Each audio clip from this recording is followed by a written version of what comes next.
There are words that pass you by, like leaves carried by the wind of habit. And there are others that arrive without warning, like a forgotten letter that finally finds its recipient. This isn't a message meant to entertain you or caress the surface of your thoughts. This is an ancient whisper, an echo that doesn't come from outside, but from that forgotten corner where your truth resides. It doesn't matter if you arrived here by accident, out of simple curiosity, or through synchronicity disguised as chance. Maybe it was a feeling, a lapse in your routine, or perhaps it was that silent discomfort you've been feeling lately, as if the world no longer spoke your language. But the real reason is deeper. A dormant part of you has awakened and brought you back. Not to a physical place, but to yourself. Maybe you didn't ask for it with words, but your soul did. Maybe it happened in the middle of a night, when insomnia was nothing more than your soul refusing to be silent. Or in that hollow moment of the day when everything seems right, but you know something essential is missing. A voice, a call, a flash of certainty that can't be explained. What you are about to experience is not a manual, nor a recipe for changing your life in 5 steps. It is not a quick fix to patch up cracks.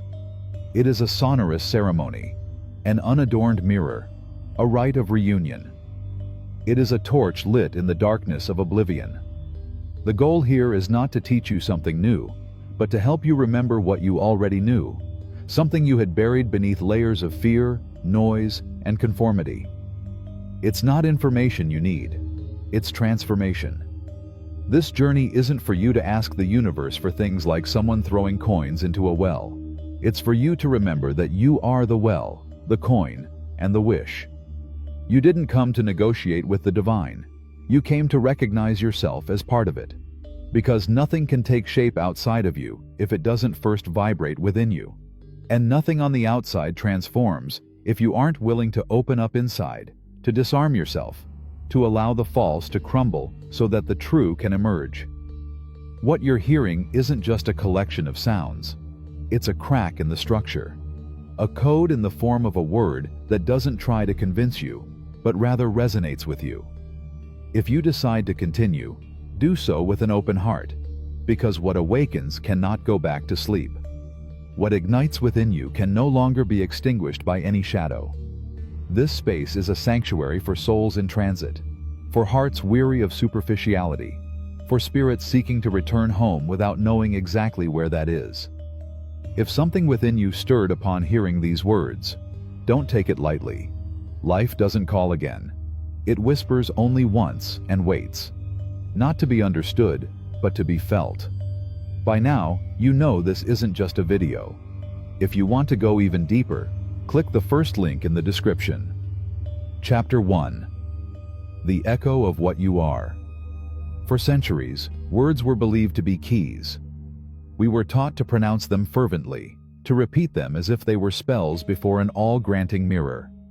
Phrases carved in hope, decrees launched into the sky like arrows of light, hoping to strike the target of some miracle. And yet, here you are, surrounded by scenes you don't recognize as your own, living scripts you never consciously wrote, trapped in repetitions that seem to mock your best intentions. What went wrong? Where is the blind spot? Maybe it's not a mistake. Maybe you've simply been using a map that doesn't correspond to the terrain. Because the universe isn't a butler who listens to your commands. It's a mirror that reflects what you are when no one is looking. And what you are isn't measured in fleeting thoughts or forced affirmations. It's measured in what you emit. In the silent vibration you sustain when all masks have fallen. You don't live what you desire.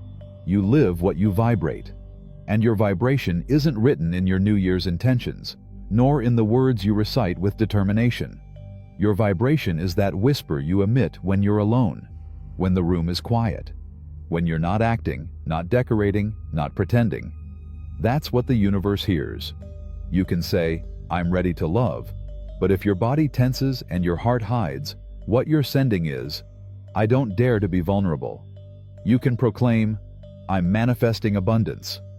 But if deep down you feel unworthy of holding it, the signal you're sending is one of lack, not fulfillment. And the universe, responds to that. It's not your voice that shapes reality. It's your internal coherence, your invisible alignment. It's the harmony between what you think, what you feel, what you do, and who you are. That's where the field is configured. Many were taught that the mind creates reality, that all it took was to direct thought like an arrow to change the course of existence.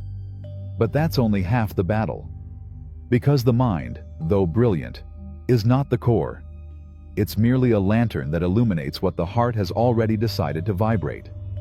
The true center is lower down, in the chest, in the belly, in the spaces of the body where unspoken memories, unnamed traumas, and daring longings reside.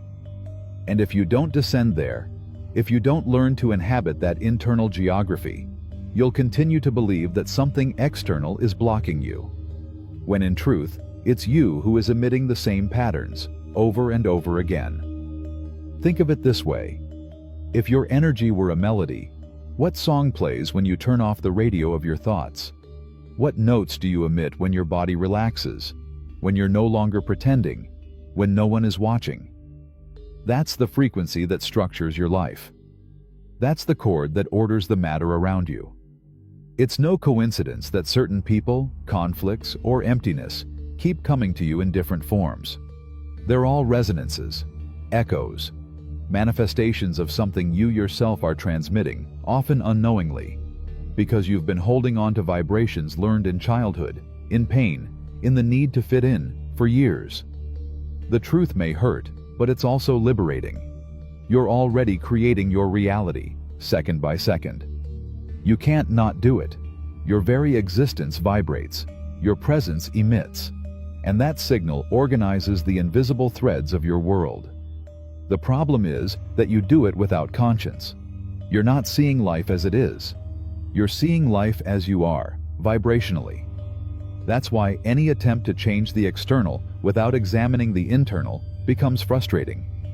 Because the mirror doesn't change if the light projected onto it doesn't change. Form is always the last stage of vibration.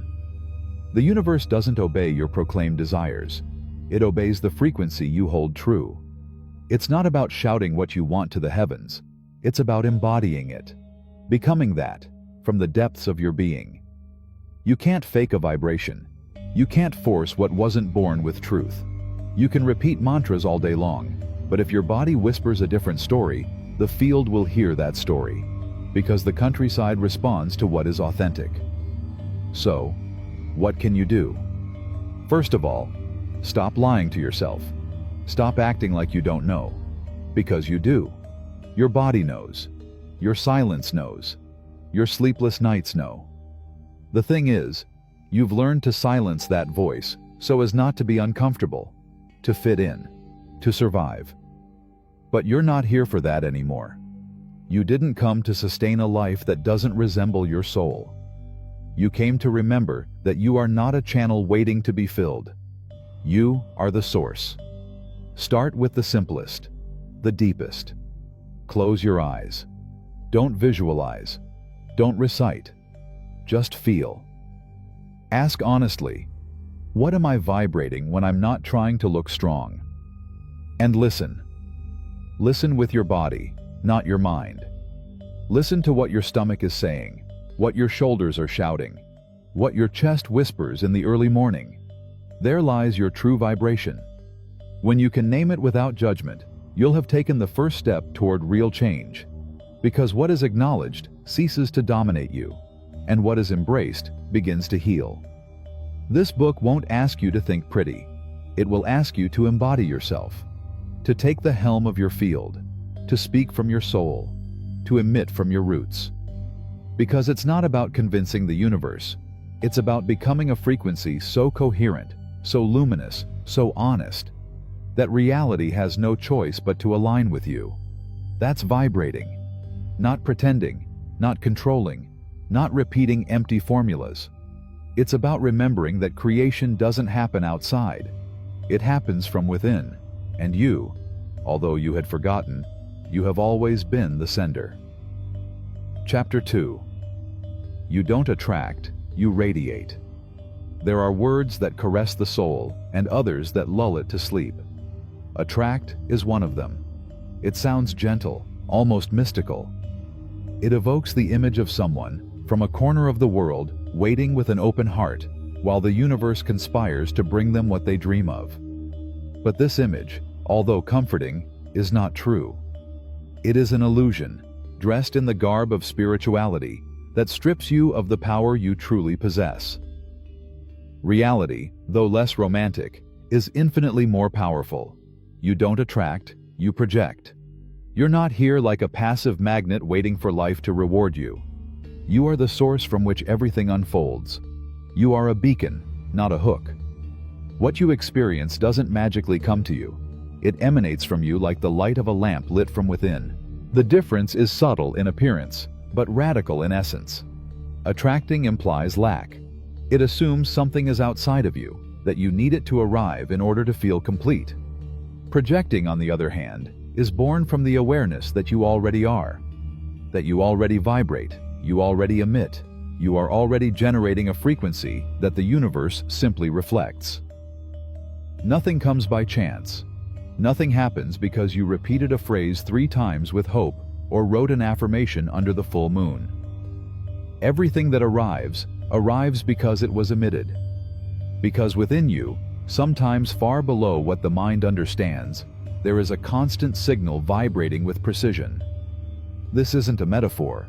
It's a principle as exact as any natural law. Your experience is being shaped not by what you desire, but by what you hold vibrationally, even if you're not aware of it. That's why life often seems to disobey your prayers. This isn't a capricious universe. It's an energetic field that responds, with mathematical fidelity, to the signal you emit, not the words you speak. The real challenge is that we've been trained to think, but not to feel. We know how to repeat decrees, but not how to decode what we're emitting. That's why, when reality confronts us with repetitions, with cycles that wear us down, or with bonds that hurt, we tend to wonder why it doesn't work. And that's the key. It's not that it doesn't work, it's that it works accurately. It reflects what we vibrate, not what we affirm. Life doesn't fight with you. It simply echoes your frequency back to you. Imagine for a moment that you're walking through the world with a lit lantern in the center of your chest. You can't see it, but everyone else can. That light, whether it guides or confuses your path, doesn't respond to your stated desires, but to your inner state. If it's tinged with fear, abandonment, or scarcity, then the world around you organizes itself around those vibrations. Paths blur, opportunities dissolve, ties are severed from the very place where they were born. But if that light becomes clear, congruent with your innermost truth, then reality aligns, not because it hears you, but because it recognizes you. When you project from the wound, everything you look at bears the form of that pain. When you project from the shadow, the world becomes an extension of what you haven't integrated. Therefore, you are not attracting injustice. You are radiating a frequency that declares to the universe, "This is what I believe I deserve." And that declaration vibrates louder than any mantra, clearer than any prayer. Yes, it's uncomfortable to accept this.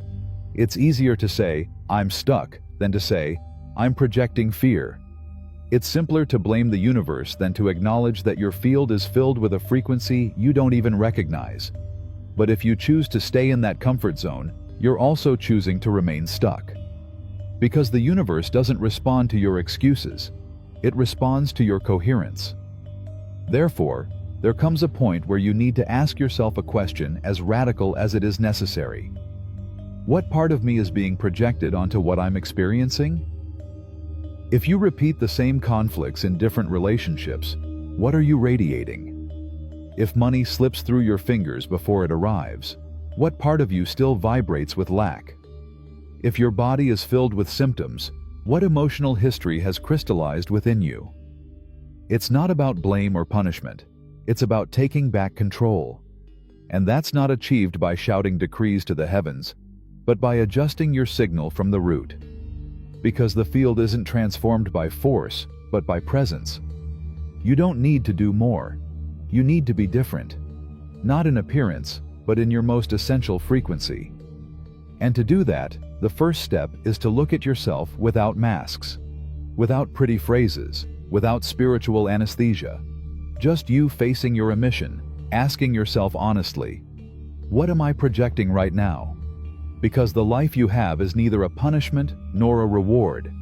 It's a mirror. And not a mirror to judge you, but to reveal you. And if you are emitting it, you too can transform it. Not with magic formulas, but with real decisions. Not just by changing your mind, but your field. Because the universe responds to what you hold as truth, not what you wish for as possibility. It doesn't bend to your pleas, but to your consistency. Stop asking for what you yourself are preventing with your unconscious frequency. And instead, begin to embody the version of yourself that already lives from memory, not from need. From certainty, not from urgency. Because nothing comes to you without first being shaped by what you carry in the invisible. Today, choose to observe your life as a vibrational map that is showing you who you are in this moment. Not to punish you, but so you can choose again. Project from fullness, not from emptiness. From integrated light, not from ignored shadow. Because change doesn't begin when the universe responds. True change begins when you stop emitting contradictions.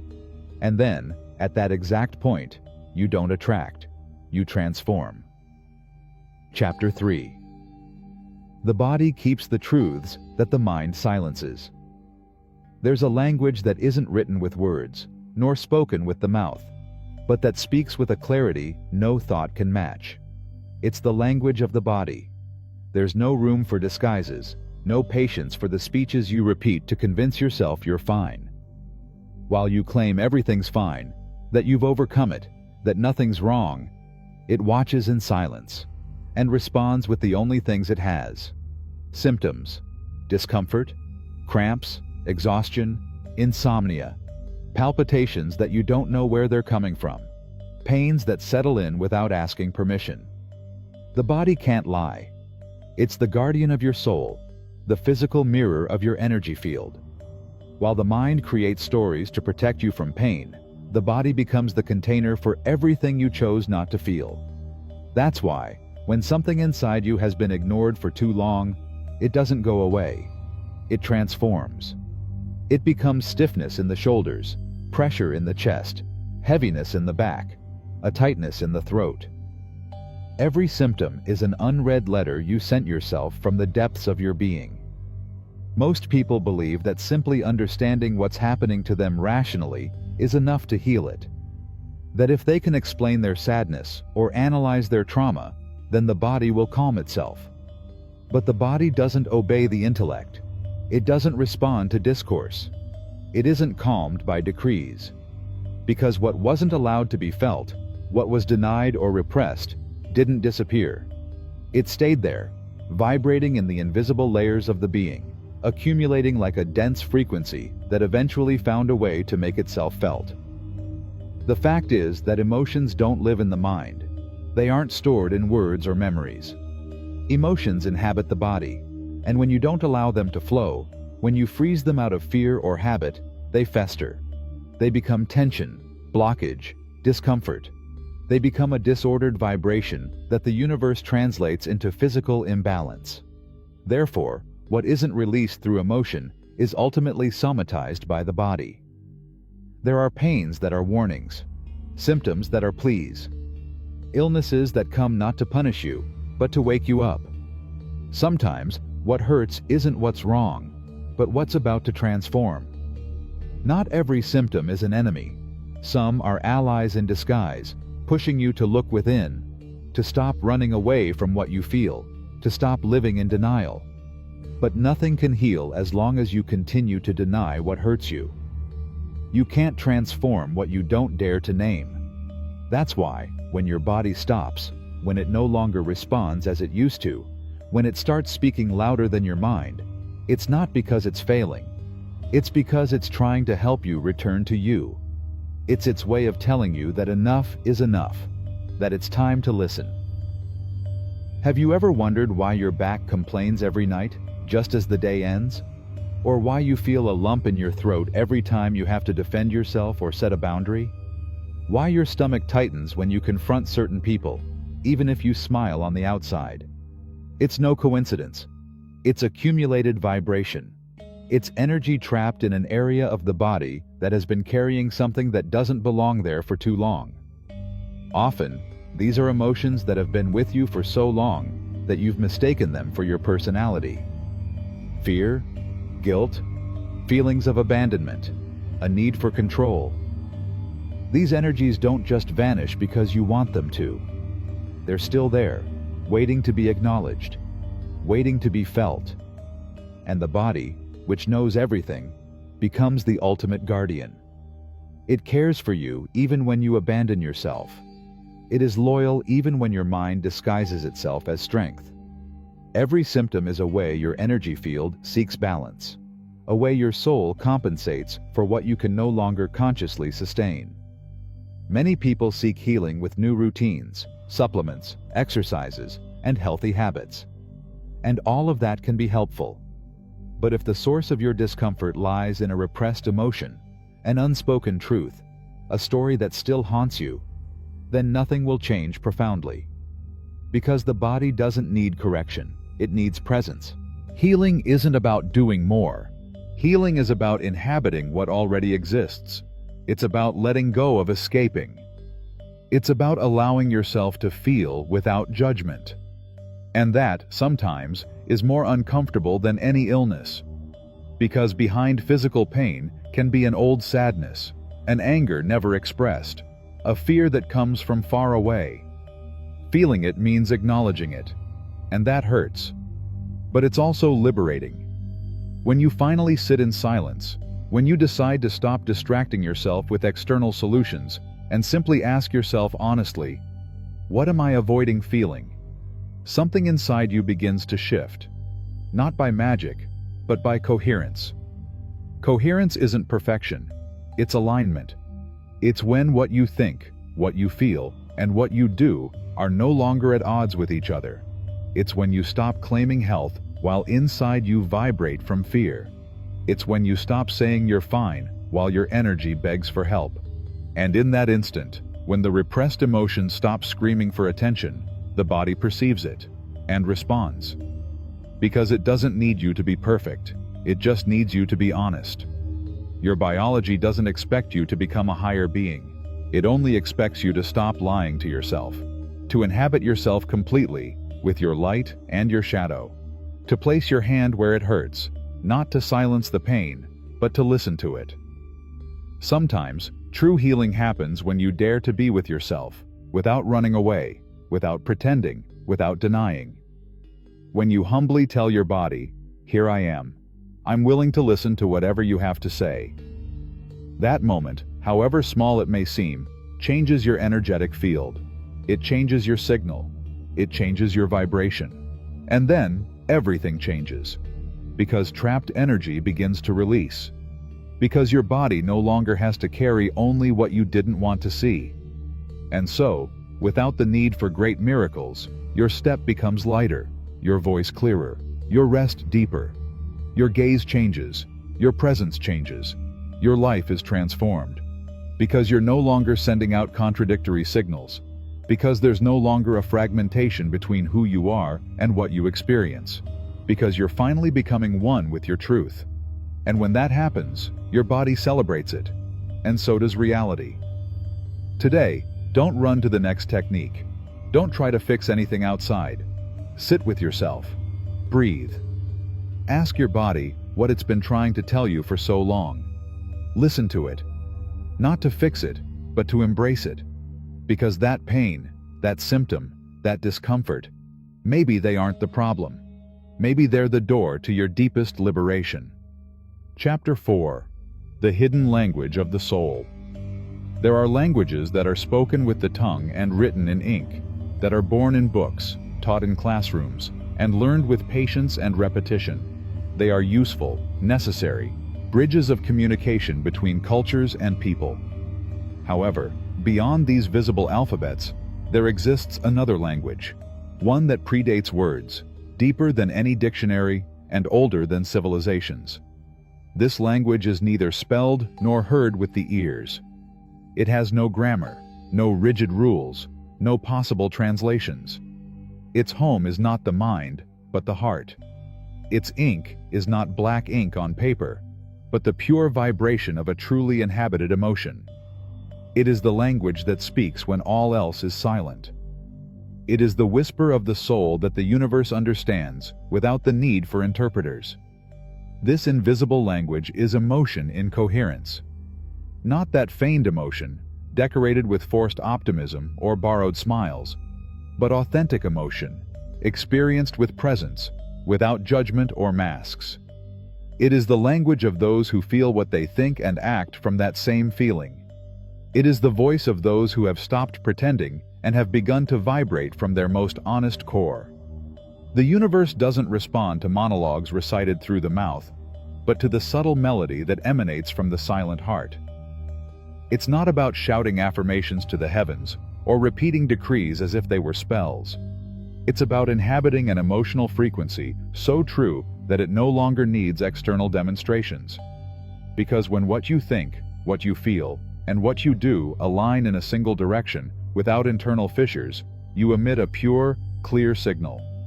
And that signal, as invisible as it is real, is what shapes the very fabric of your reality. Most human beings walk through life emitting confusing signals. They claim to have faith, but vibrate in fear. They declare confidence, but cling to control. They claim to deserve, while carrying within their cells the old belief that one must suffer to receive.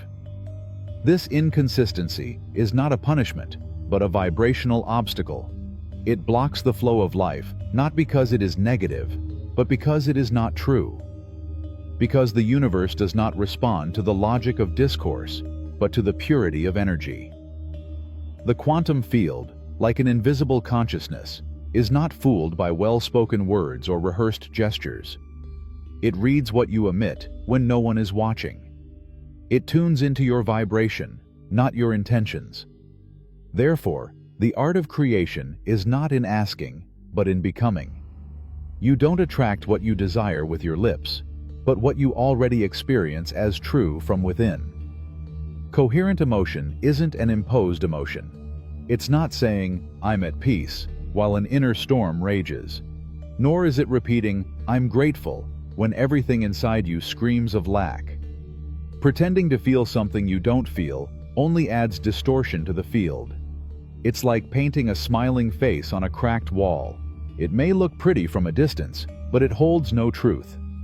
So, what does it mean to live in emotional coherence? It means allowing yourself to feel what is there, without fear of being judged for it. If there is sadness, inhabit it. If there is anger, feel it without violence. It's not about getting trapped in those emotions, but about moving through them honestly, acknowledging them, and then choosing another vibration that is born of understanding, not denial. Coherence is not emotional perfection. It's vibrational integrity. Not all emotions create the same reality, but they all create something. Guilt maintained over time generates painful repetitions. Sadness that settles in as a permanent guest produces immobility.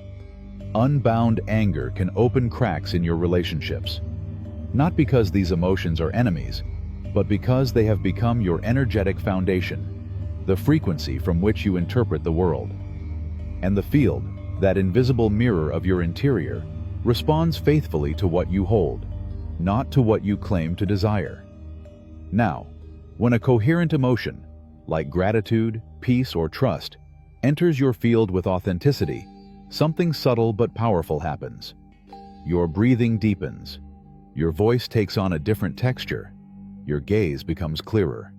You're no longer feigning poise, you're embodying it. You're no longer trying to convince, you're simply being. You are a stable point of light in the midst of a world that often falters. And that has an immense impact, even if you can't measure it with your eyes. Science, with its modern instruments, is beginning to confirm what the ancients knew without apparatus: that the human heart, when it vibrates with heightened emotions, generates a more coherent, more expansive electromagnetic field. And this field not only harmonizes the person emitting it, but also reconfigures the environment. Every emotion truly felt modifies the geometry of reality, literally. But you don't need to be surrounded by cables or studios to prove it. You just need to close your eyes for a few moments and recall a real emotion.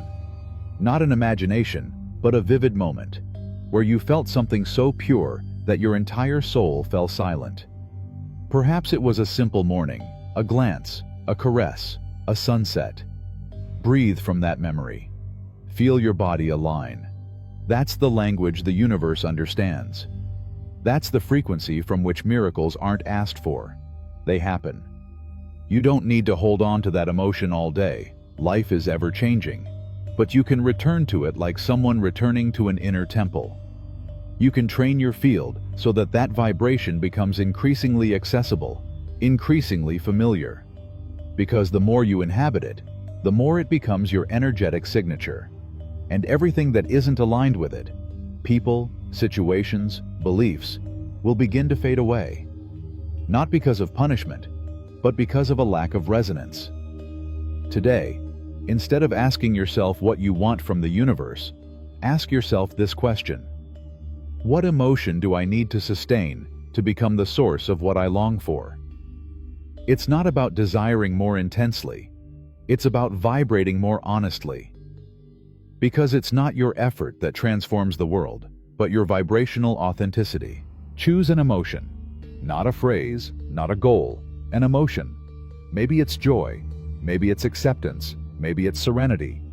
Then search for it within yourself, like someone searching for water in the desert. Find a memory where that emotion was real. Breathe into it. Inhabit it. Stay. Don't ask. Don't act.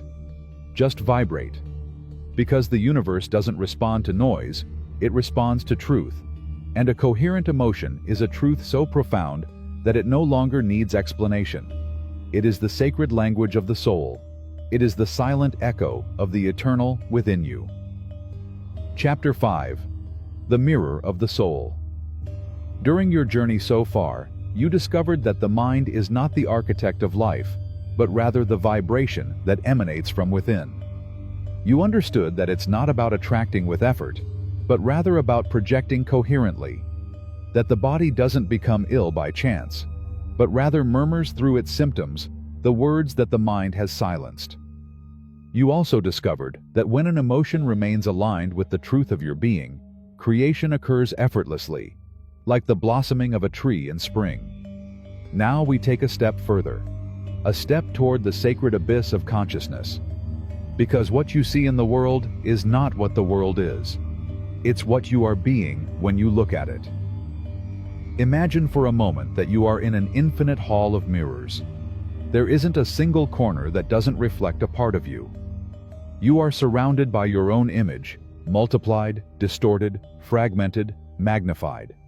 Some mirrors reflect you with nobility, others with shadows. Some exaggerate your gestures, others barely hint at your figure. And you, lost in that labyrinth of reflections, believe the mirrors are broken, that the problem is out there, that the world is imperfect. But what if the mirrors aren't failing? What if the distortion isn't in the glass, but in the observing eye? In the invisible realms of quantum physics, there exists a phenomenon as mysterious as it is revealing: the double-slit experiment. A simple particle of light, a photon, can behave like a wave or like matter, depending on whether someone is observing it or not. Not when they touch it, not when they desire it, but when they look at it. This principle upsets not only the laws of the universe, but also the laws of existence. Because what changes the outcome is not external observation, but the internal state of the observer. This is not just a scientific discovery. It is a spiritual teaching disguised as an experiment. What he's telling you is simple and profound. The world doesn't respond to what you do, but to who you are when you look at it. Things don't change because they transform. They change because you transform when you observe them. The universe is not an external projection, but an extension of your frequency. If anxiety dwells within you, the world becomes urgent. If judgment dwells within you, everything becomes tainted with error. If you live from lack, you will see scarcity even in the midst of abundance. But if you align yourself with presence, if you vibrate from the deepest core of your soul, the universe begins to open invisible doors, to reveal signs that were previously hidden. And not because the world has changed, but because you became someone else by looking at it. Have you ever noticed how the same situation can seem completely different depending on your inner state? A silence can be a prison or a temple. A look can seem like a threat or a refuge. An event can seem like a tragedy or a miracle. The event didn't change. What changed was the observer. And if the observer changes, the observed changes. This principle isn't just for understanding, it's for living. Because as long as you don't embody it, you'll continue to believe you're a victim of what you see, without realizing that what you see is merely an extension of your vibration. Changing your perspective is not thinking differently, it's vibrating differently. It is returning to the center. It is to stop being the character who reacts, to become the soul that chooses how it wants to see the world. And most powerful of all, you don't need to change the world. You just need to change where you're looking at it. It's not about masking pain with forced optimism. It's about inhabiting a higher emotion when observing it. You can view your financial situation from a place of fear or possibility. You can view a conflict from a place of hurt or compassion. You can contemplate your body from a place of criticism or gratitude. And what you choose doesn't just transform how you feel, it shapes what happens next. The observer is not passive, he is a creator. And you, even if you've forgotten it, carry that power in every cell. You were trained to look with judgment, urgency, and comparison. But you can relearn to look with your soul. And when you do, what you observe is reconfigured. This means that in every moment you have a sacred choice, not about what happens, but about who you decide to be as you witness it. Are you the one who observes from the wound, or the one who observes from consciousness? The one who looks from reaction, or the one who vibrates from integration? Give it a try. Choose a situation that normally triggers you, a conflict with someone, a burdensome lack, an unhealed wound, and before looking at it, change your state. Breathe. Collect your energy. Inhabit a higher emotion. Then look at it and notice what changes in you, and, reflexively, what changes in the situation. Because when the observer is transformed, the observed cannot remain the same. This chapter is not here to give you one more technique. He has come to restore to you an ancient wisdom. You are the invisible center of the field that surrounds you. You are the transmitter, the mirror, and also the observing eye. And when you decide from which vibration to observe, everything that seemed motionless begins to dance. Everything that seemed chaos begins to come into order. Not by magic, but by resonance. So the next time the world frustrates you, don't ask, "Why is this happening?" Ask yourself, "Where am I looking at it from?" Because the answer is not in what you see, it's in who you are when you see it. Chapter 6. The Silent Guardian, the hidden root of your vibration. Deep within you, far beyond your conscious thoughts, there is a silent presence that makes decisions even before reasons take shape. It doesn't speak with words, it doesn't write with ink, it doesn't announce itself with a thunderous roar. But it shapes your destiny with the precision of an ancient alchemist. This invisible force signs every contract with the reality you experience. And although it has no face or name, its influence is absolute. We will now give this energy a name: the Silent Guardian. It's not an inherited curse, a divine punishment, or ancestral karma. It's an internal echo, a pattern rooted deep within your energetic soul. It lives there, like a bass note that determines the melody of everything you utter, even when you think you're calm. It's the background sound that vibrates louder than your words, the true signature that the universe recognizes. But here's the truth that few suspect. That guardian wasn't conceived by the adult, conscious, mature version of you. No, It was born from a boy or girl who at some point felt it was safer to protect themselves than to expand. It wasn't what you experienced that created it, but what you felt when you experienced it. Imagine a little boy walking into a home where spontaneity was punished, where tenderness was offered in exchange for obedience, where being himself was a risk he couldn't take. That little boy didn't understand reason, but he perceived vibrations. And then he made a secret pact with life. If being me hurts, then I will cease to be. And that renunciation became an energetic command. It is not safe to feel. It is not safe to shine. It is not safe to love. That command doesn't disappear over the years. It doesn't dissolve with titles, diplomas, meditations, or mantras. It becomes a subtle program that lives in the body, inhabits the nervous system, imprints its code in the vibrational field, and, without you realizing it, takes control of your decisions. So, even if you seek new experiences, you continue to emit the same protective frequency. And why? Because the soul yearns for expansion, but the body seeks survival. And when these two forces don't reconcile, you live a contradictory dance. You desire with fire, but you sabotage yourself with cold. You advance and retreat. You dream and flee. The silent guardian sounds the old alarm. This is too much. This is dangerous. Has it ever happened to you that just when love arrives, something in you withdraws? That when life opens up, you close the door? That when everything seems to be flowing, a part of you breaks with inexplicable force? It's not bad luck. It's not cowardice. It's that guardian activating its survival code. And here's the dilemma. As long as you don't see it, it decides for you. It doesn't matter how much you decree, how much you assert your power, or how much you pray for abundance. If your field emits "not safe," the universe isn't listening to your words.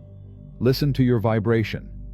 Because the energy field doesn't respond to what you say with your mouth, but to what you hold on to without realizing it. To what you choose to feel without knowing you're choosing it. To what you repeat not because you want to, but because you haven't discovered you can stop doing it. But we didn't come here to break that pattern. We didn't come here to fight it. We came here to integrate it. Integration begins with a sacred truth. It's not you who sabotages yourself. It's a part of you that was trained to survive an environment that couldn't sustain your essence. It doesn't need judgment. It needs gratitude. Look at that guardian with tenderness and say, "Thank you for taking care of me. But now I no longer need you to decide for me. Now I choose." That choice doesn't happen in the mind. It happens in the body, in the breath, in the exact moment fear appears and you choose to stay. Not to force yourself, but to reset your vibration with presence. Because presence is the only frequency the guardian can't resist. The more present you are, the truer you become. And truth deactivates the old pattern, without fight, without resistance. It simply renders it obsolete. Do you want to know where your guardian resides?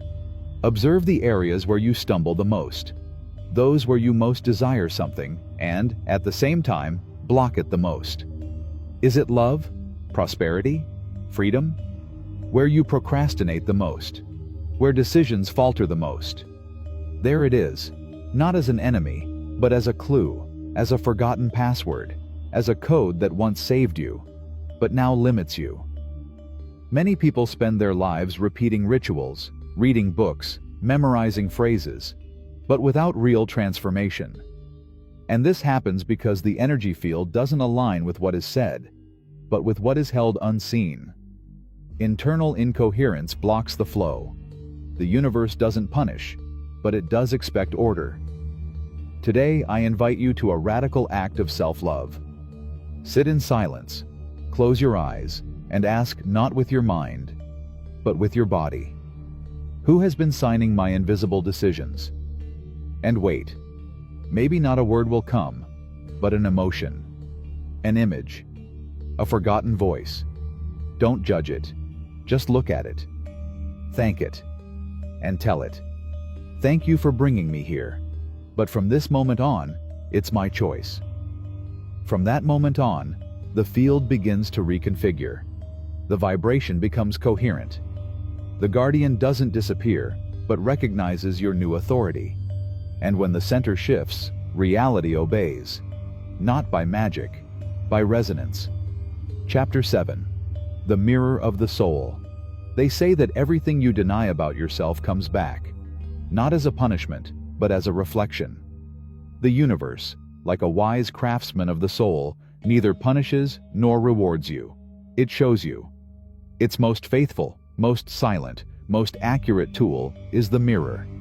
Not the one that hangs on a wall to show you your face, but the one that dwells in every experience, in every person, in every emotion that shakes you for no apparent reason. That mirror doesn't adorn, it doesn't disguise, it doesn't express an opinion. It only reflects, without filters, what still vibrates within you without having been recognized.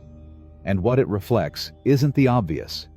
It reflects the hidden, the exiled, what your conscience has relegated to the deepest recesses of your soul out of fear, shame, or learned judgment. Life, then, becomes an infinite hall of mirrors, and every connection, every conflict, every painful repetition is nothing more than a projection of your unintegrated vibration. You think you're observing the world, but in truth, you're looking at fragmented parts of yourself, disguised as others. What you fervently criticize, what hurts you without explanation, what repeats itself with different faces but the same script.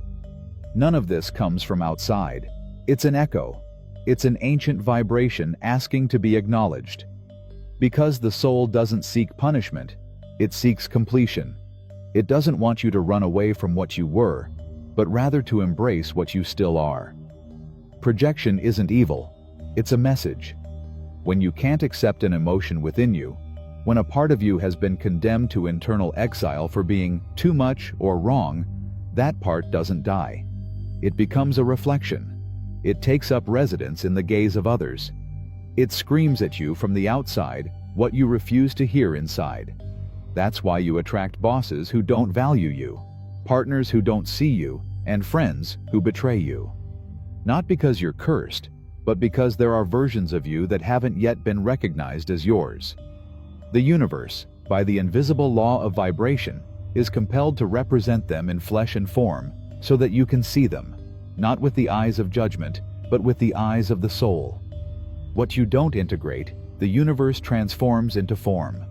What you repress, the field transforms into history. What you deny as emotion returns as a pattern, again and again, until you dare to look, not to change the other, but to remember who you are when that happens. The shadow is not your enemy. The shadow is your forgotten ally. It's the emotion you weren't allowed to feel. It's the version of yourself that was silenced to fit in. It's that inner voice that whispers uncomfortable truths. And even if you try to ignore it, it will continue to project reality, not to destroy you, but to save you from disconnection. When you finally sit in front of life's mirror and stop demanding changes from the outside, true transformation begins. It's not about finding faults. It's about daring to ask with radical honesty, what part of me am I ignoring in this situation? What emotion is asking for integration through this connection, this reaction, this pain? And those questions aren't answered with thoughts, but with presence, with the body, with an open heart, with silence, with the humility of someone who knows they don't need to understand everything, but rather to stop denying what's already in front of them. When you're irritated by someone arrogant, it may be because you haven't yet given yourself permission to shine. When you're hurt by being unappreciated, perhaps you haven't treated yourself with true respect. When you're broken by not being heard, it may be because you're still ignoring your own inner clamor. Everything that hurts on the outside has roots within. Everything that repeats itself under different guises and different names has a single source, your vibration. And vibration isn't changed by the intellect. It's transformed by integration. The universe doesn't listen to your decrees if your field continues to reject your shadow. The field doesn't respond to what you say, but to what you hold. That's why you can repeat affirmations for years without results. Because it's not your voice, but your vibration, that makes the agreements with reality. Today, do something radical. Choose 3 people or situations that have touched your most sensitive nerves in the past few days. Don't analyze them. Don't defend yourself. Just feel them in your body. And ask yourself honestly, what part of me is screaming through this? Maybe it's a childhood wound, a need never acknowledged, an ancient voice that still lives inside you, dictating unloving rules. It doesn't matter what it is. What matters is that you stop running away, that you look, that you embrace, that you dwell, that you decide to no longer reject. Because when you do, when you truly acknowledge the emotion you were projecting, something is released. The field reorganizes, the reflection dissolves, and that person or that situation stops hurting. Because you're no longer denying the part of you that was holding it. Healing isn't about removing the mirror. It's about looking at it with compassion. Seeing what it reveals without judgment. Recognizing that you are not just light, you are also shadow. And only when you become whole, when you no longer fear what you see because you have embraced it within you, then, and only then, does the world stop reflecting your wound and begin to reflect your expansion. I'd like to take this opportunity to tell you that if what you're seeing resonates with you, you'll find much more material to continue learning in the first link in the description. Chapter 8. Visualize without need. Create from essence. Once upon a time, there was a boy who closed his eyes not to escape, but to find himself. Although he didn't yet understand it, his home wasn't a warm refuge, but a space of silent survival, where arguments resonated like distant echoes and hardship turned off the lights. In the midst of that desolate landscape, that boy took out a worn notebook and began to draw. He didn't do it for entertainment or out of routine, nor to please others or soothe boredom. His drawing was a sacred act, a silent ritual in which he conjured entire universes. Her hands traced landscapes invisible to the world, but vivid in her soul. Houses with windows open to hope, tables overflowing with abundance, laughter shared with friends who lived in her heart, a maternal embrace free of judgment, a paternal voice whispering the deepest truth. You are enough. That act was not a fantasy, but a memory ignited by an ancestral voice whispering to her, you are not imagining, you are remembering. As time passed, the child became lost in the maelstrom of the adult world. The notebook was forgotten among boxes silenced by moves, and life demanded its fulfillment, a mold in which to grow, be responsible, and fit in. He learned to put on a logical face, to think about goals, to make plans, and to silence the inner voice that still silently drew its shape.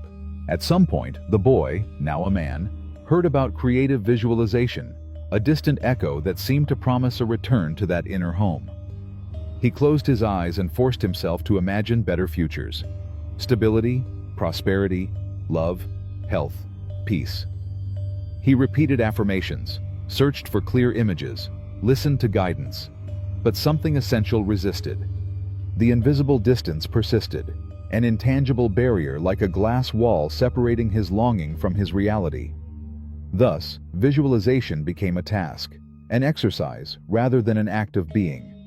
I closed my eyes not to feel, but to achieve. I opened my eyes, and frustration blossomed because what I desired seemed to be unavailable.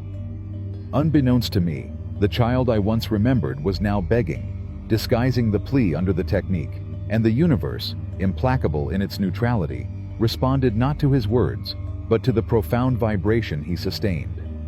Because true manifestation doesn't indulge in formulas or repetitive images. The quantum field is neither judge nor benefactor. It merely reflects without prejudice what each cell radiates. If there is urgency, lack, or doubt deep down, that is the signal that returns, again and again. This is the lesson no one teaches when they talk about manifesting. It is not feigned desire or insistent thought that moves the world, but the authentic vibration that is born from the entire being. Visualizing without necessity is not dreaming, it is remembering. It is not desiring, it is embodying. From lack arises noise, the alarm that repeats, "I don't have, I want," and that is the echo the universe receives. From coherence emerges a profound silence, an internal pulse that says, "This is already here," not because you see it with your eyes, but because you feel it in the center of your body and soul. And that signal is so clear, so inevitable, that matter bends, reorganizes, transforms. The art of visualizing without necessity is sacred because it demands vibrational purity. It is not a moral purity, but a harmony between what you think, feel, and hold in your essence. You cannot imagine love and deny your worthiness, nor create health while speaking to yourself as if you were sick. Every contradiction is a fracture that distorts the field. Every confusing signal halts the natural flow of creation. That is why true visualization does not arise from the intellect or logic, but from frequency, and that frequency is not imposed. It is invoked from deep memory. Even if you think you don't know it, you've already felt the life you long for, perhaps in a fleeting moment, in another life, in someone else's reflection. You can tune into that emotion, that essential vibration. Choose a single emotion, simple and authentic: peace, lightness, gratitude, a serene joy. And remember it with your body, not your mind. Close your eyes and allow that emotion to expand, to become your breath, your posture, your heartbeat. Only then, and not before, visualize. Not with effort, but as someone returning home, as someone who knows they are already there. Because when you visualize from that presence, you don't need to ask the universe for anything. You just vibrate, and the universe, which understands that ancient language, responds without hesitation. This is the profound secret. Matter does not respond to empty desire, but to a sustained state. And that state is not affirmed with words. It is lived, embodied, becoming flesh and blood. Visualize then, not to obtain, but to be. Not to bring something to you, but to awaken what already dwells within.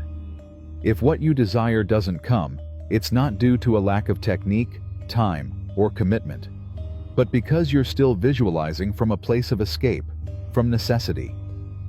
True creation happens from deep certainty, when the ego empties and the soul fills with paths. When you stop begging with the mind, all of life bends toward you, not because you've convinced it, but because your frequency is undeniable, authentic, inevitable. Visualizing without necessity is the purest way to remember who you were, before the world taught you to feel incomplete. It's returning to the origin, to the sacred act where desire isn't lack, but memory. It's not wanting, but being. Chapter 9. The soul frequency that builds the world. In the deepest silence of our existence, where words dissolve and only the whisper of the invisible remains, lies the core of all true creation. It is not fleeting desire or conscious thought that draws the lines of our reality, but the ancient and persistent emotion we have held, often without even realizing it, like a secret kept deep within our soul. This chapter isn't simply a read to pass the time. It's an unfiltered mirror, a reflection that can hurt and liberate at the same time. What you are now undertaking is a profound transformation, a rebirth that begins from the deepest part of you, the vibration you emanate from your most deeply rooted emotion. There was a man, it could be anyone, it could be you, who walked through life with the constant feeling that everything was twice as hard. He possessed intelligence, brilliant ideas, and the willpower to try to change his destiny. But despite his efforts, just when it seemed the world was offering him a door, it quietly closed. An opportunity that vanished, a relationship that never found a root, a broken promise that repeated itself in his story like an endless echo. For years, he believed he was a victim of fate, of unchanging bad luck, or of a universe that paid no attention to his pleas. However, in a moment of chance, or perhaps of fate in disguise, he heard about a concept that until then seemed foreign to him: the personal vibrational field. He didn't understand at first, but the idea sank into his heart with the force of a silent revelation. Upon returning home, in the stillness of his interior, he asked himself with courageous honesty, "What am I projecting when I say nothing? What am I vibrating when no one is watching?" And it was in that question, in that tiny crack of consciousness, that his true awakening began. Because what that man understood, like all those who awaken from sleep, is that reality is not shaped by thoughts or enthusiastic desires, but by the frequency of the emotion we carry engraved in our souls. That frequency that settles slowly, drop by drop, over the years, without us seeing it, without us naming it, but which governs everything that happens. It's that vibration that speaks in the way you breathe, in how you enter a space, in the energy your body emanates even when you're silent. Everything else, the nice words, the repeated affirmations, the lit candles, or the rituals you construct, are just window dressing. Because if your emotional field remains anchored in fear, lack, loneliness, or the feeling of not being enough, that will be the message you project to the world, no matter how hard you try to think differently. It's not that you're a negative or broken person. It's simply that what you hold deep down, even without realizing it, becomes a vibrational signal for the universe. And the universe doesn't obey the will you try to impose with your mind, but the coherence of your deep energy. This is the most common mistake of those who seek, believing that positive thinking alone is enough, that repeating, "I am abundant," will change the outside world. But if deep down inside you, when you say those words, there is anxiety, doubt, or need, that is the true information the cosmos is receiving. Because thought is just information, but emotion is energy. And energy is the language with which matter organizes itself. The man who walked with the invisible weight of his own vibration understood that the real blockage didn't come from outside, but from an internal frequency repeated since childhood. A vibration that told him, "I must strive to deserve." An emotion that marked a sense of not being enough, one that lodged within him before he even had the words to name it.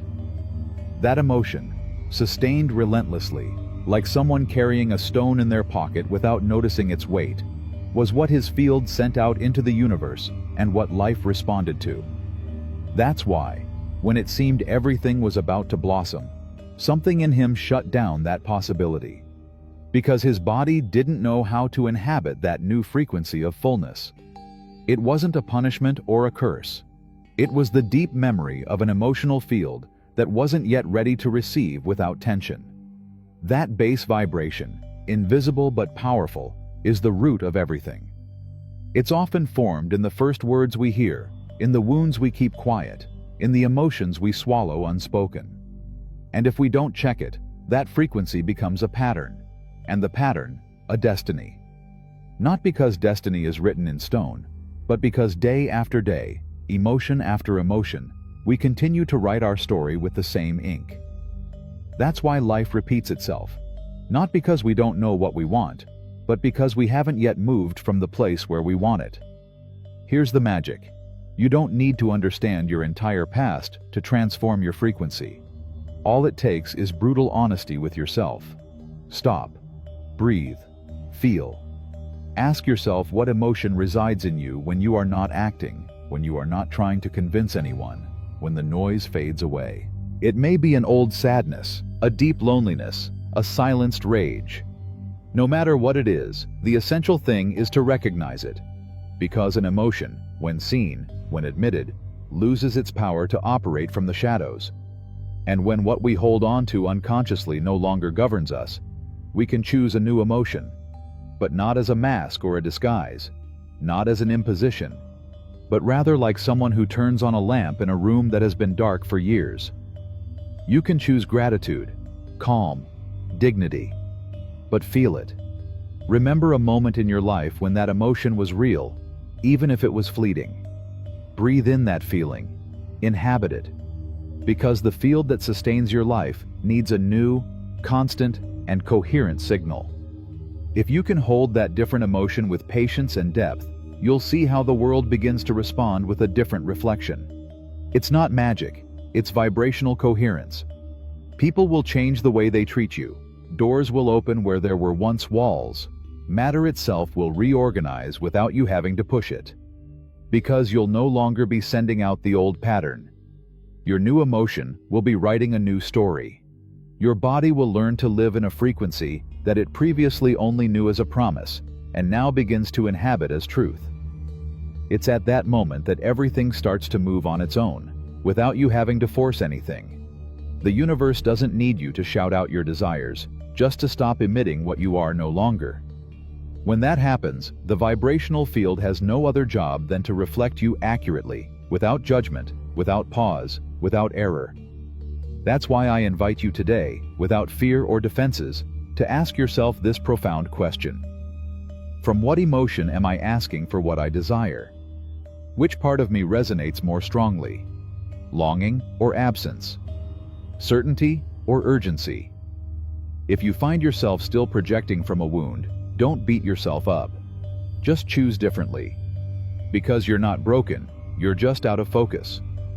And refocusing your vibration is essentially remembering that you always had the power. Only you had given it over to an emotion that no longer represents you. To project from emotion is to assume the deepest responsibility, to be the invisible creator of every visible form you see. But it's also the most beautiful privilege, knowing that you can start over from your center whenever you need to, without asking permission, without explanations. Because your life doesn't depend on what you wish for. It depends on what you hold as true. When the world falls silent and only what you really are vibrates, that's when true manifestation begins. Chapter 10. The Invisible Whisper of Doubt. On the path of transformation, there comes a moment when the soul faces an enemy that is invisible to the naked eye, a silent sabotage that fractures the very heartbeat of creation. This chapter is a portal to that invisible core, to the doubt that vibrates with the subtlety of a whisper, but whose echo can crumble inner empires. Imagine an ancient, deep, and mysterious forest, one that at first glance seems ordinary, with trees reaching toward the sky and roots intertwining beneath the earth, fresh dirt paths that crunch underfoot. But this forest isn't for everyone. Its paths aren't found on maps, nor do they obey the compass or the flashlight. It doesn't open to those who come anxiously, nor to those who cry out in desperate search of answers. Only those who walk with serene certainty, with a clear vibration in their heart, can enter its recesses. For doubt acts like a veil that confuses, a labyrinth that unfolds for those who walk with uncertainty. The forest, with its trees that seem to come to life, closes and retreats before hesitation. The confusing vibration erases the invisible map that only the clear soul can read. In the heart of that forest, it is said, a luminous spring flows, capable of answering the deepest questions, of opening the door that leads to the most intimate truth. But only those who know, with unshakable conviction, that they will reach it achieve that clarity. It is not enough to wish or wait. Only remembering the path allows one to arrive. This is the quantum field that sustains our existence. It doesn't yield to fleeting emotions or superficial logic. It doesn't listen to the number of times you repeat soulless words. It responds to the vibrational signal emitted by your body, to the emotional frequency that dwells in the depths of your being, to the silent rhythm set by your nervous system. When that signal fragments, when doubt settles like an invisible crack, everything you project becomes murky, unstable, and incomplete. Doubt is not just a passing moment, but an ancient spell that sabotages you from within, without you even realizing it. Then, the universe, that faithful mirror, stops offering clear coordinates to guide your reality. Doubt rarely shows its true face. It often disguises itself in the guise of prudence, humility, criticism, or even spirituality. But its essence is an ancient voice, a shadow that murmurs just as you're about to embrace a new frequency. What if it's not true? What if I'm deceiving myself? What if I don't deserve it? That whisper, even if quiet, has the power to deactivate the entire field. You don't need to deny your desires out loud. Simply harboring an emotion that contradicts your intention is enough to weaken the vibration. This inconsistency is why so many efforts, decrees, and rituals feel empty and sterile. Carl Jung called this internal battle the incongruity between the conscious and the unconscious. That silent war, where what you yearn for with your mind is denied by what dwells within you. And because the universe responds to what you are at your deepest and most sustained, it ends up obeying that shadow and not the light you try to project. So, you can spend minutes visualizing a beautiful dream, while the other 23 hours and 50 minutes you sustain conflicting emotions. And what does the field reflect? The vibration you maintain the longest and most consistently. If your doubt is stronger than your affirmation, doubt will always win. But this isn't a story of perfection or eliminating fear or insecurity. It's about an act of greater courage, facing that contradiction without disguising it, naming doubt, bringing it out of the shadows where it dwells without permission. Because as long as doubt remains hidden, it will continue to rule your reality, shaping your vibration without you being able to see it. Doubt isn't innocent. It's a frequency that disrupts the heartbeat of creation, like writing a beautiful spell and crossing it out at the end. When you build and destroy in the same breath, the field can't organize your world, not because it ignores you, but because the signal you emit changes pitch every moment. What is fragmented within you is reflected outside. What doesn't maintain its vibration in coherence cannot take form in the physical world. Ancient alchemists spoke of the double fire, the fire that heats and cools at the same time, that impedes transmutation, that prevents gold from forming or stone from purifying. This is what happens to you when you hold intention and doubt simultaneously. Your inner fire goes out even though your appearance seems intact. So what to do? It's not about eliminating doubt, but about integrating it, not silencing it, but listening to it with such honesty that it dissolves on its own. If you say, "I am abundant," but deep down feel unworthy, write that truth down as well. Not to punish yourself, but to release the spell. I want abundance, but I'm afraid it won't come. I feel like it's not for me. It hurts me to have waited so long without seeing it. To name doubt is to loosen its power. To expose it is to begin to transform it. When you stop denying it, doubt loses its power. Then write a new affirmation, but this time don't repeat it like a soulless mantra. Feel it as a clean vibration, as a chosen direction, even if you don't hold it perfectly yet. Say sincerely, even silently, "I am learning to vibrate in abundance," and every day it feels more natural. The truth has greater power than any forced decree. When you clear your field of doubt, the path appears, just like in that forest. Not because the world changes, but because your signal is finally clear. Because your frequency no longer contradicts itself. Because there is a vibrational direction the universe can follow without getting lost.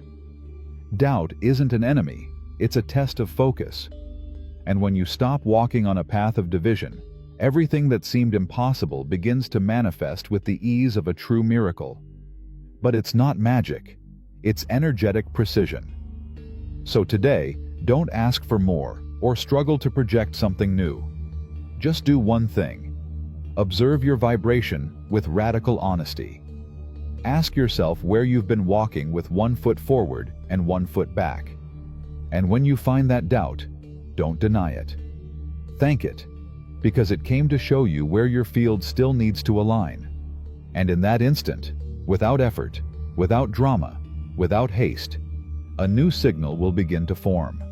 A clear, sharp, and powerful signal. And the universe, as always, will respond with the same precision with which you choose to vibrate. Chapter 11. Return to your core. There was a moment in time, though it now seems blurred and shrouded in the veil of oblivion, when you began to drift away from yourself. It wasn't a conscious choice or a decree pronounced by your will. No one told you that you had to abandon yourself, nor did they teach you how to detach yourself from the essence that was you. But it happened, perhaps in the innocence of your childhood, when your genuine laughter was met with silence or rejection. Perhaps when your natural light was called exaggeration, or when an intense feeling was minimized by those who didn't understand your depth. In those days invisible to the world, but eternal to your soul, you began to fade away, little by little, like someone who moves away from home, unaware that the return will be distant. You gradually extinguished fragments of your authentic frequency. You learned to please, to hide parts of yourself, to deserve love and acceptance through sacrifices and surrenders.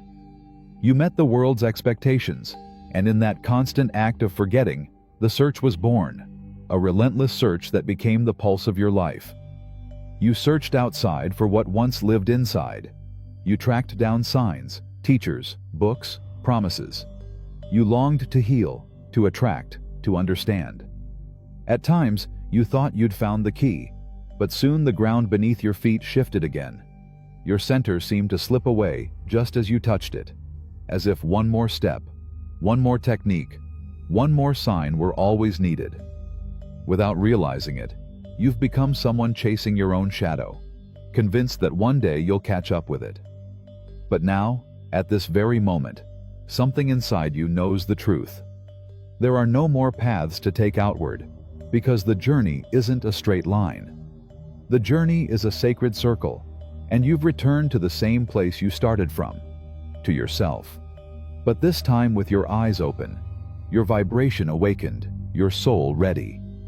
This is not the end of your story, but the beginning of the vibrant, embodied life that was always within you.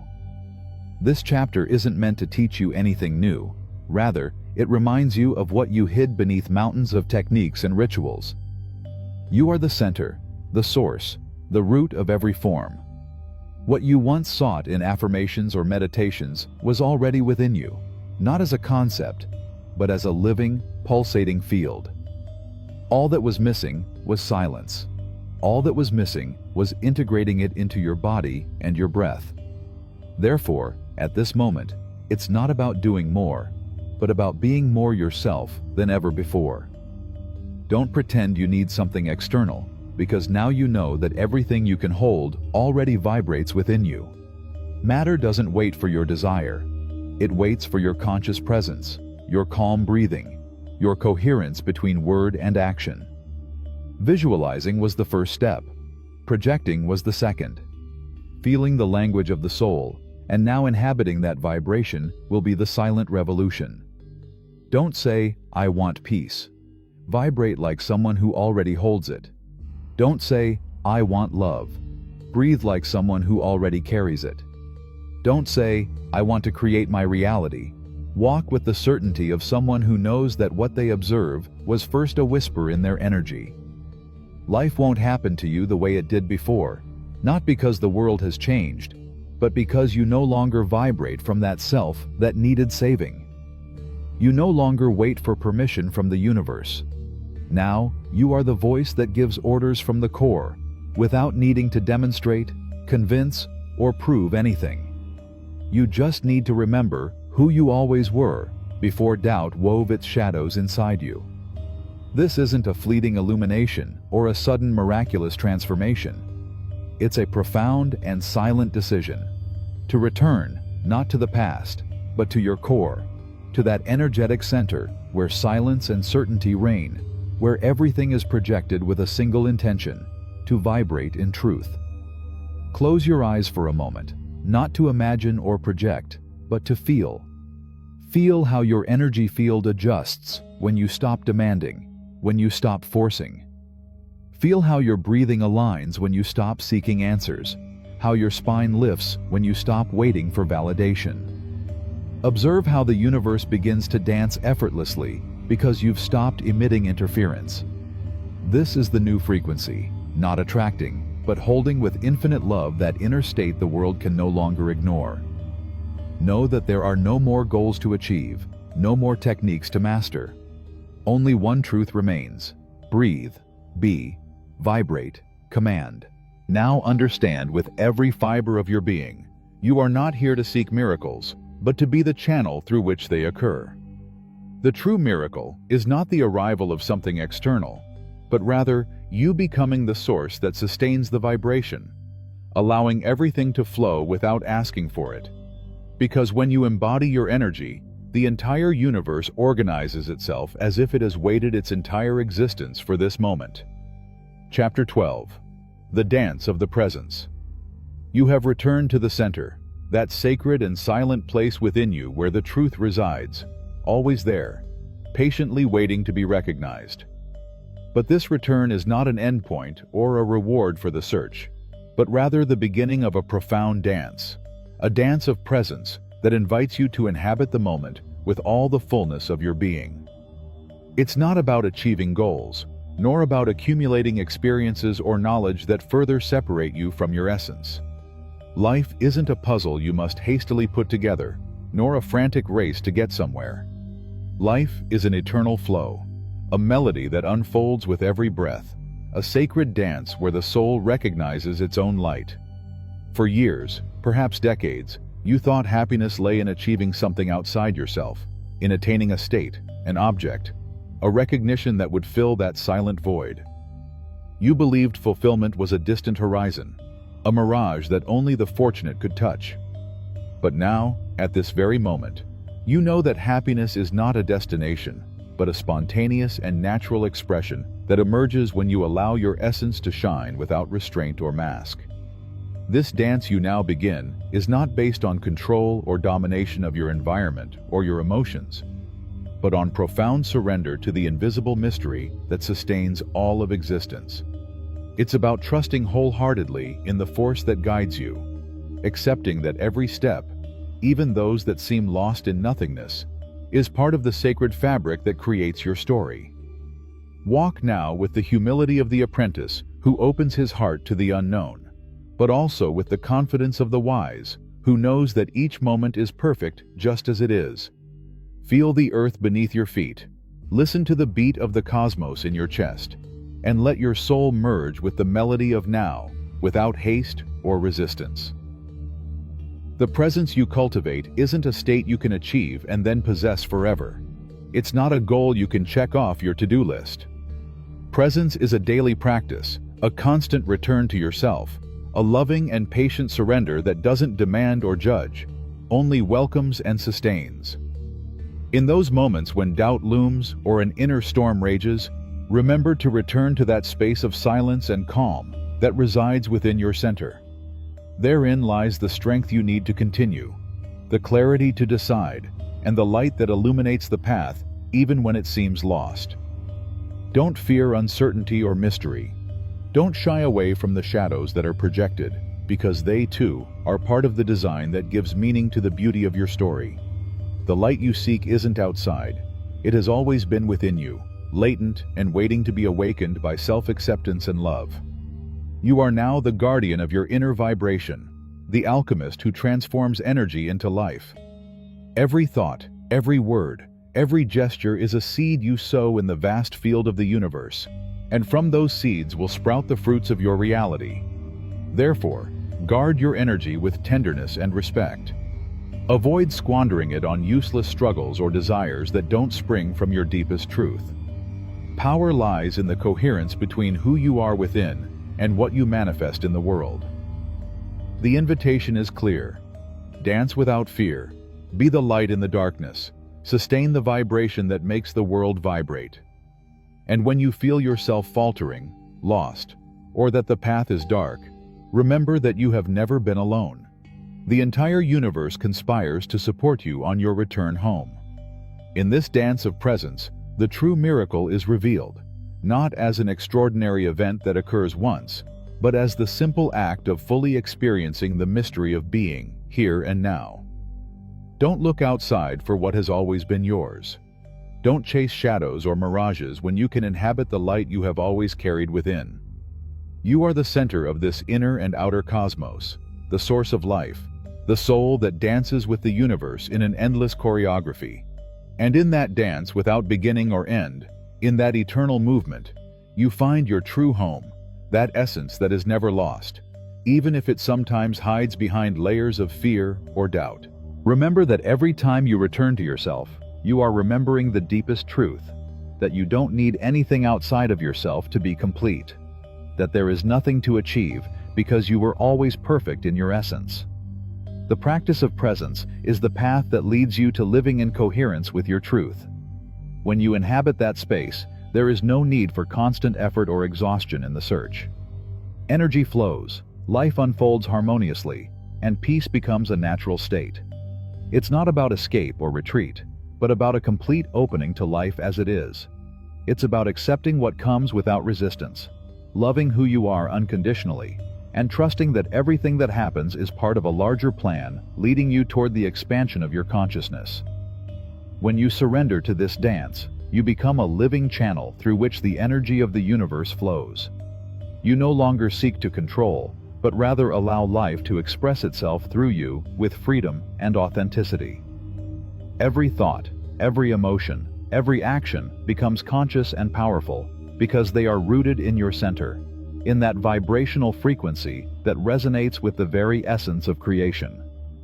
Don't worry if you sometimes forget, or if your mind tries to drag you back into old patterns of doubt or fear.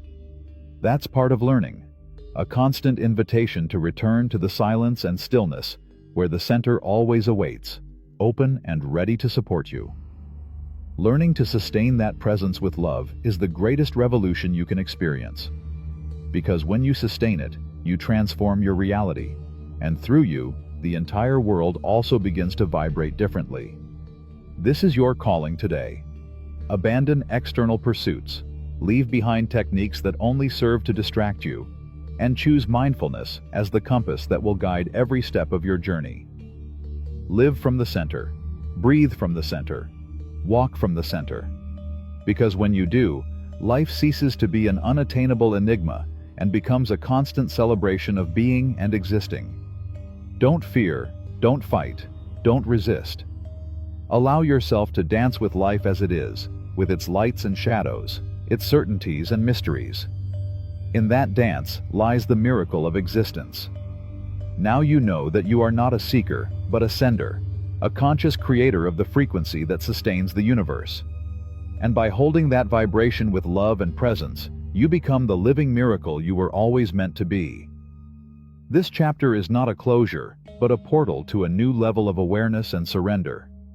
Open yourself to the dance of presence and allow your soul to shine with all its power. You've arrived home, and at home, the dance never ends. It just changes rhythm, expands, and becomes infinite. Chapter 13. The Mastery of Now.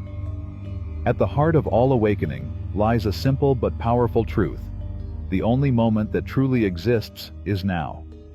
The past is a distant echo fading in the wind, and the future is a shadow not yet cast. Life, in its purest essence, only unfolds in this present moment, in this fleeting spark we call now. This truth, though simple, is the key that unlocks the doors to inner mastery. Because mastering the now doesn't just mean being in the moment, but rather inhabiting it with full awareness, with the serenity that comes from accepting what is, and the courage to act from that acceptance. We've often lived trapped in the fabric of time, chained to memories that bind us, or to expectations that distance us from who we are. But the mastery of the now invites us to break those chains, to free ourselves from the weight of what happened before and the anxiety of what happened after, and to merge with the vital current that always runs beneath our skin. To be masters of the now, we must cultivate a presence that doesn't disperse, that doesn't get lost in the maelstrom of thoughts or the doubts the ego insists on sowing. This presence is a sacred garden that blooms when we water our roots with love and acceptance, when we choose to look within with tenderness rather than judgment. It's not an easy path, as the mind resists letting go of its hold. The habit of thinking, planning, and fearing is powerful. But with each conscious breath, we can begin to quiet that noise, to make space for the silence that reveals the wisdom of the moment.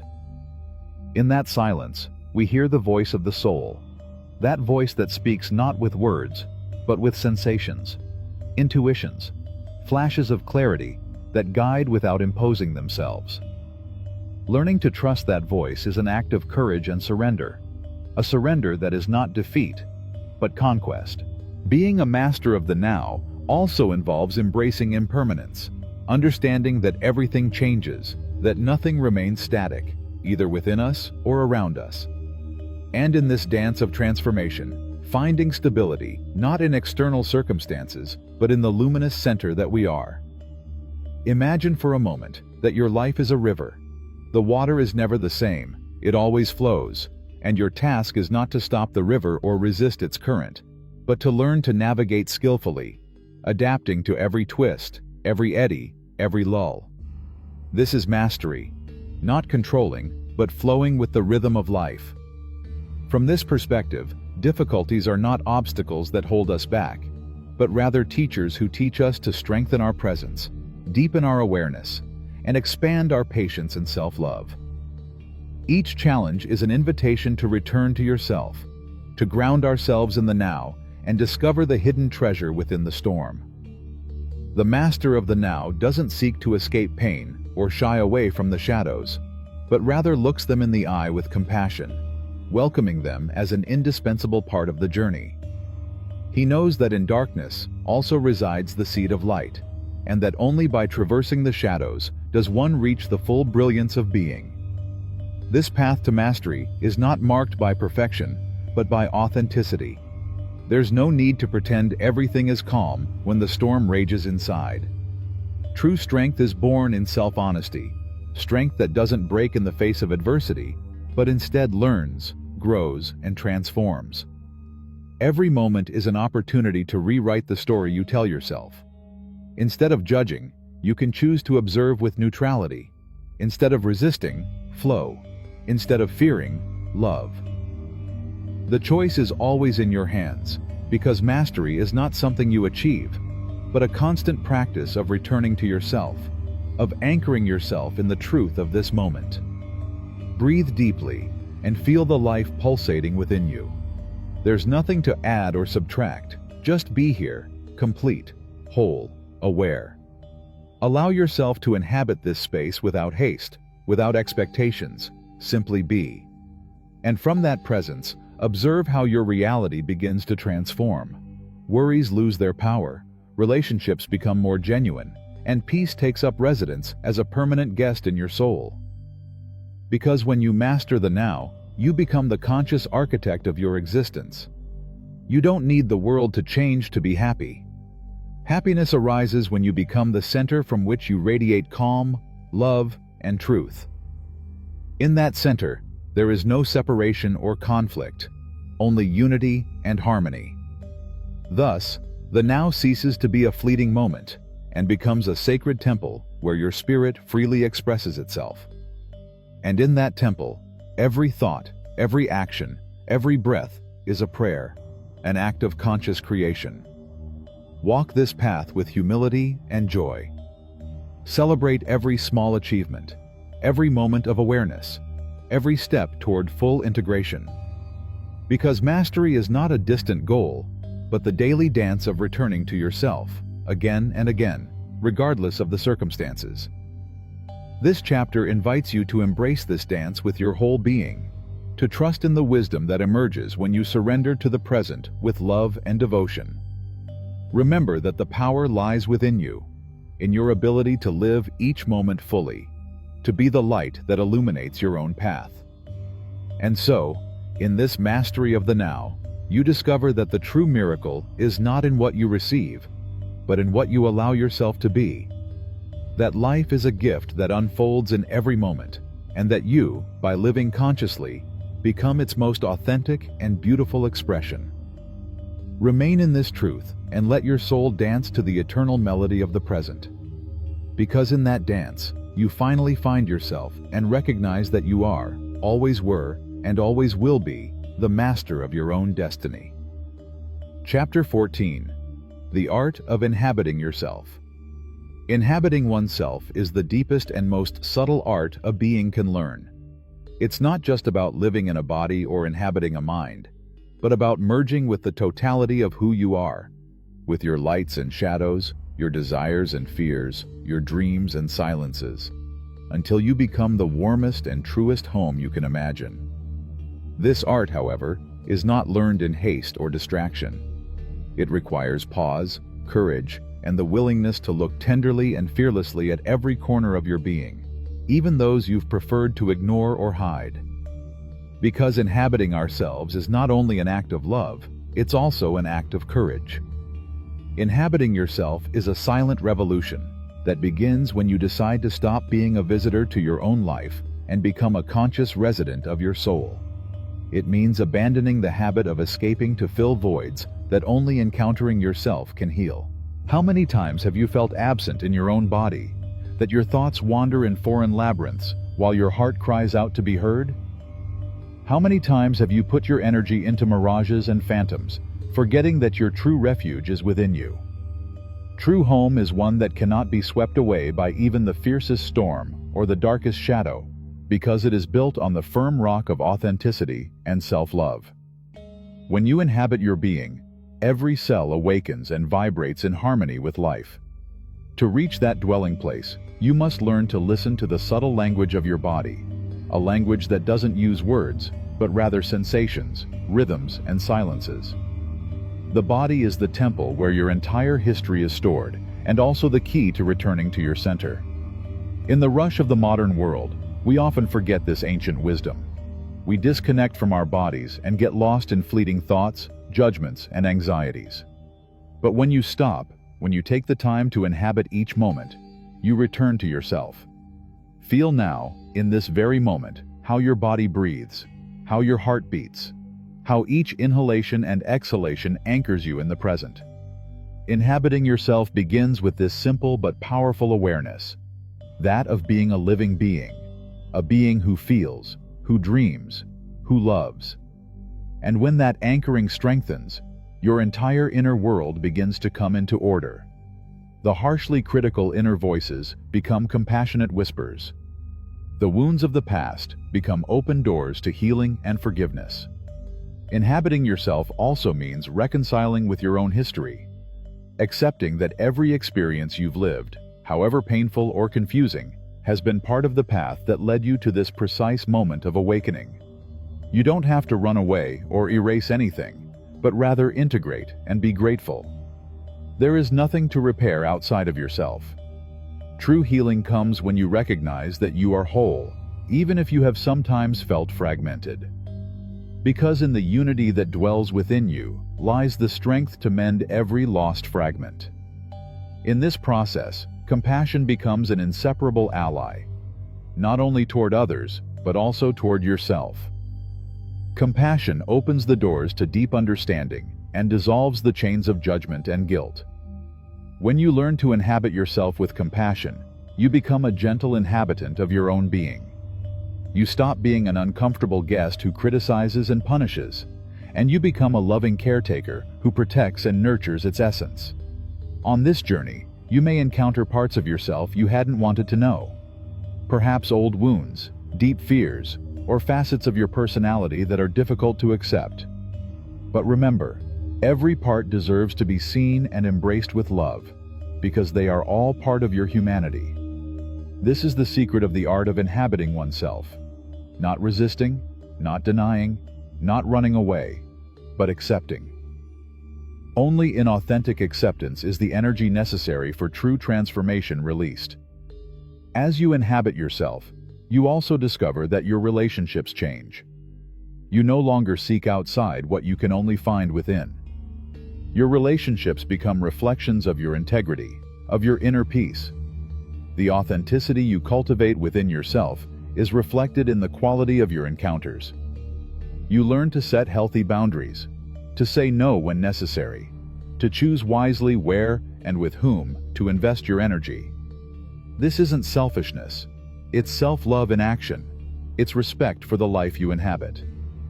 Inhabiting yourself is also an act of conscious creation. Every day, every moment, you can decide how you want to live, what energy you want to emit, what story you want to tell about yourself.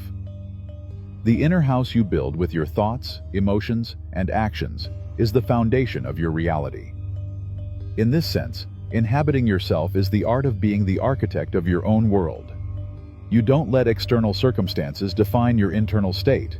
But from your stable center, you create the reality you wish to experience. Therefore, the invitation is clear. Don't be a spectator of your life. Don't settle for surviving or repeating inherited or learned patterns. Be the conscious creator who immerses himself in the mystery of his being and inhabits it fully. This process is a journey without end, an eternal dance between light and shadow, between doubt and certainty, between surrender and will. Every step you take toward yourself is a victory, a rebirth. In the end, to inhabit oneself is to discover that the most authentic and secure home is within you. That you are the fertile soil where your dreams germinate, the warm refuge where your soul rests, the eternal flame that lights your path. In that inner dwelling you find the peace the world cannot offer, the love that doesn't depend on conditions, the freedom that comes from being who you truly are. Allow yourself to dwell within yourself without haste or demands. Return to yourself as often as necessary, with the patience of someone cultivating a sacred garden. And always remember that in this return lies the key to all transformation. Because only when you inhabit your being with presence and love can you radiate that light that touches and transforms everything around you. Only then does your life become an act of magic, a living poem, a song of the soul. And in that song, you discover that true art is not in searching outside, but in finding within, in inhabiting oneself, in loving oneself, in being, simply being. Chapter 15. The Dance of Inner Silence. In the vast stage of life, where the voices of the world intertwine with endless thoughts, there exists a sacred space, a hidden refuge that few dare to inhabit. It is inner silence, that subtle dance between external noise and the profound stillness that holds the purest essence of our being. This silence is not the absence of sound, but full presence, the awakened consciousness that observes without judgment, that listens without intervening, that simply is. It is in this space that life unfolds in its mystery, where ancestral wisdom whispers and the soul finds its truth. Learning to dance with this silence is no easy task. The modern world has accustomed us to filling every moment with noise, distractions, and words that distance us from ourselves. But silence is a patient teacher who waits, always available, always present, ready to reveal to us what is unspoken but felt. At first, as we approach silence, we may feel fear or discomfort. The mind, accustomed to constant chatter, becomes restless. The inner ghosts we avoid surface in that stillness and challenge us to look at them without fear.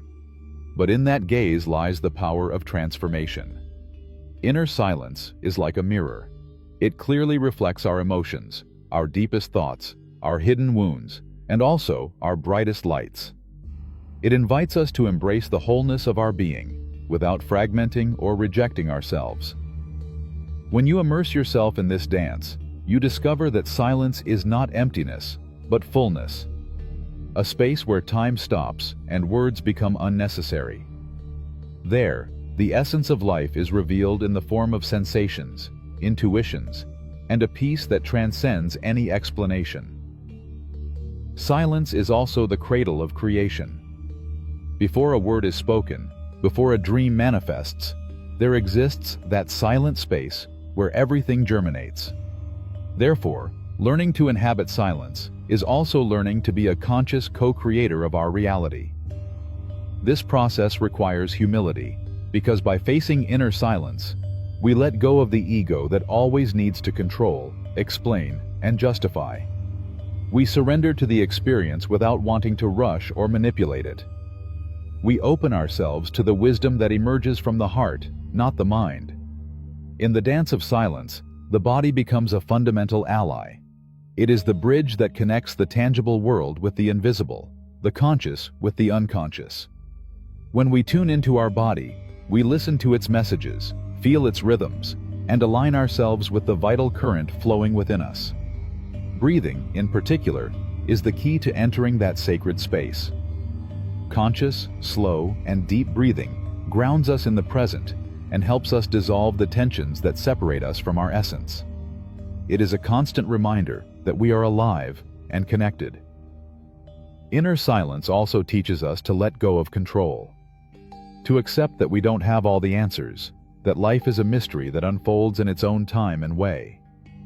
This acceptance frees the mind and opens the heart, allowing intuition and creativity to flourish.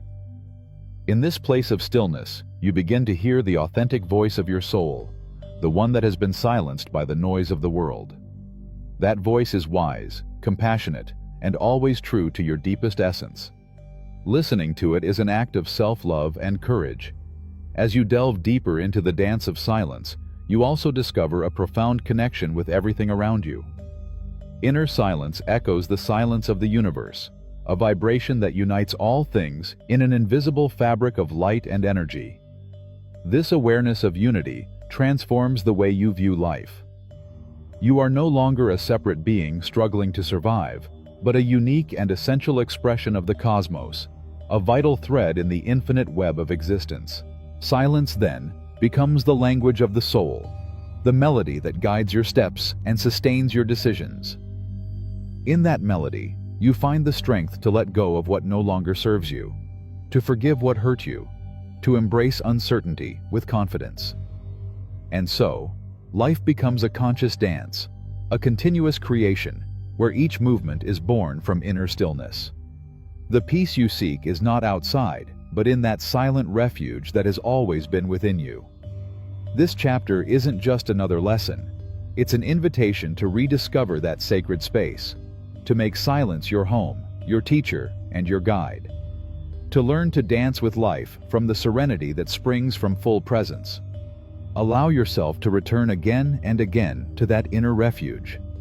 In every conscious breath, in every moment of pause, dwells that silence that is the very heartbeat of your being. And remember that in that silence, life speaks to you in its purest and truest language. And that's all for today. But if you feel like we're just scratching the surface of metaphysics, don't worry. The first link in the description gives you access to more advanced content that can make a real difference. Thank you.